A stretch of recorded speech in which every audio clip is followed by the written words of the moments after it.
चलिए, यदि बिंदु 1 2 4 y x 6 और 3 5 इसी क्रम में लेने पर एक समांतर चतुर्भुज के शीर्ष हो, क्रम यही लेना है। बस समझे? तो ये किसके शीर्ष है? समांतर चतुर्भुज। ये आपको लग रहा होगा आयत, आयत भी एक समांतर चतुर्भुज है, समझ गए? तो ये 1 2 ले लिए, ये 4y ले लिए, ये x 6 ले लिए, ये 3 5 ले लिए। देखिए इसी क्रम में लेने पे या तो हम ऐसे चलते या ऐसे लेते, ये नहीं कि रैंडमली 1 2 4 y ये ना, लिया हुआ है क्रम से तो लाइन से, या तो ऐसे चलो या ऐसे चलो, ले लिए। तो कह रहा है x और y ज्ञात करें, समझे? अब इस क्वेश्चन में क्या करें, क्योंकि सेक्शन फॉर्मूला भी नहीं लग रहा है, लग रहा है विभाजन सूत्र लग रहा है। कहाँ लगाओगे विभाजन सूत्र? हर क्वेश्चन में तो कटिंग पॉइंट था, इसमें तो कटिंग के पॉइंट नहीं है। तो डिस्टेंस फॉर्मूला तो लगाना ही नहीं है, डिस्टेंस लगाएंगे क्या करोगे, कैसे निकालोगे इन दोनों का? तो इसमें समांतर चतुर्भुज का गुण आपको पता होना चाहिए, उसका एक प्रॉपर्टी होता है। प्रॉपर्टी क्या होता है कि समांतर चतुर्भुज के जो विकर्ण है ना, विकर्ण क्या होता है जानते हो ना? तो इसको मैं ए पॉइंट मान लेता हूँ, इसको इसको इसको और उसी तरफ पॉइंट मानूंगा x1 y1 x2 x3 x4 कोई दिक्कत?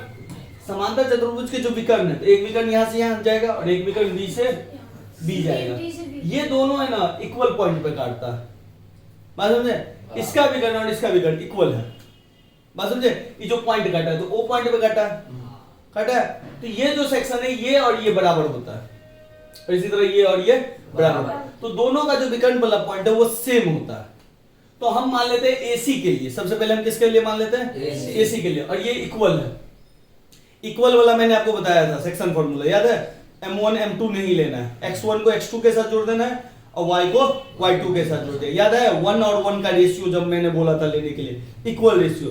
तो ये विकर्ण जितना है इतना ही ये है, तो इक्वल रेशियो लगेगा। यहाँ पे m1 m2 में नहीं बचना है। याद आया या नहीं आया? आ गया ना? तो ध्यान रखिएगा। तो इसको मैं ले रहा हूँ, अरे नहीं समझ पाएगा तो इसको एसी मान लो ना, डायरेक्ट एसी दो लाइन। ये x और 6 है और ये पॉइंट कितना है? 1 और 2 है। ये पॉइंट क्या है? ओ पॉइंट है। ये इक्वल है, इक्वल को मैंने बोला था 1 और 1 आएगा, तो मैंने क्या बोला था? इस पॉइंट को निकालने के लिए x का निकालना है। कैसे निकालोगे?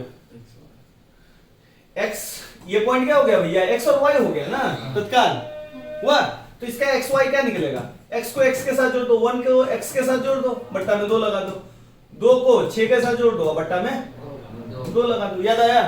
नहीं याद आया? अरे x1 y1 x2 y2, ये दो को चोपलू पोपलू को तो नहीं याद आया, सो बताए थे 1:1 में रहे तो x x जोड़ते हैं। पहले हम m1 m2 मानते थे, तो m1 m2 लेंगे तो लंबा लगेगा। जब हमारा इक्वल रेशियो है तो इक्वल रेशियो में ले लेंगे। याद कीजिए दूसरा क्वेश्चन समत्रिभाजित में मैंने ये नियम लगाया हुआ था, इक्वल वाला रेशियो, समझे? इक्वल वाला रेशियो में टाइम बचेगा। m1 m2 से भी ले सकते हो, लेकिन वही तब m1 डालो m2 डालो, कैलकुलेट करो, हाँ आंसर आना है वही, तो हम क्या उतना दूर जाएंगे। ये तो हमारा किसका वैल्यू निकला? x का, ये x का वैल्यू निकला ये, और y का वैल्यू निकला ये। क्लियर है? ये एसी पॉइंट के लिए निकला हमारा ए, ये पॉइंट था और ये सी पॉइंट था। क्लियर है? अब ध्यान दीजिए कि BD के लिए भी हम ऐसे ही निकाल सकते हैं, तो BD का भी xy और इसका xy दोनों बराबर ही होगा, क्योंकि दोनों इसी पॉइंट पे काट रहा है। तो BD के लिए निकालिए,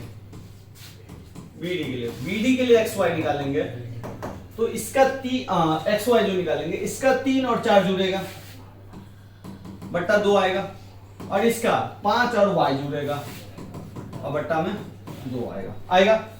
अब देखिए जो कि दोनों x x बराबर होगा, y y बराबर होगा, पक्का ये x और ये x बराबर होगा कि नहीं होगा? क्योंकि सेम पॉइंट है, बराबर होगा, और ये y और ये y भी बराबर होगा। क्यों? क्योंकि सेम पॉइंट है। तो क्या मैं इस दोनों को बराबर कर सकता हूं कि नहीं कर सकता हूं? क्योंकि इसका x x बराबर है तो ये भी x x बराबर होगा ना, और इसी तरह y y बराबर है तो इसका y और इसका y भी बराबर होगा। तो इसके बराबर में इसको डाल देता हूं, 1 + x/2 बराबर 3 + 4/2, यानी 1 + x/2 7/2। 2 से 2 नीचे काट सकते हैं, तो 1 + x बराबर क्या आ गया? 7। इसे को इधर ले जाएंगे तो x = कितना आ जाएगा? 6 आएगा ना, 1 माइनस आ जाएगा। आ गया x का मान। y का मान ऐसे ही निकालना है, इस y का मान है 2 + 6/2, और इसका y का मान है 5 प्लस y बट्टा 2। तुम कहोगे 2 2 हटाओ ना भैया, तो इधर बचा 8 और इधर बचा 5 प्लस y। इस 5 को इधर करो तो y बचेगा 8 माइनस 5 बचेगा, यानी कि y बराबर -3 या सिंपल 3। आठ में से 5 क्लियर है?